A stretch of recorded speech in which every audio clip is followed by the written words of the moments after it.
হে আল্লাহ, একমাত্র আপনার কাছে আমি আমার দুর্বলতার কথা জানাচ্ছি, এবং একমাত্র আপনার কাছেই আমি আমার অভাবের কথা জানাচ্ছি, এবং মানুষের নিকট আমার অসম্মানের কথা একমাত্র আপনাকেই বলছি।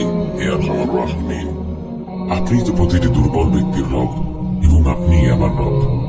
আপনি কার কাছে আমাকে ছেড়ে দিলেন?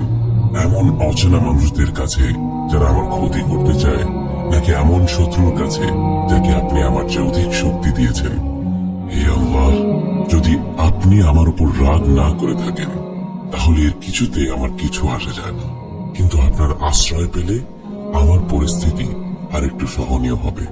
হে আল্লাহ, আমি আপনার চেহারার নূরের কাছে আশ্রয় চাই, যা সব অন্ধকারকে উজ্জ্বল করে দিয়েছে, যা দুনিয়া এবং আখিরাতের সব বিষয়ের সংশোধক। আল্লাহ, আপনার রাগ এবং অসন্তুষ্টি থেকে আমি রেহাই চাই। আল্লাহ, এই সব কাজই শুধু আপনাকে খুশি করার জন্য করা, এবং আপনি ছাড়া কোনো শক্তি নেই, কোনো ক্ষমতা নেই।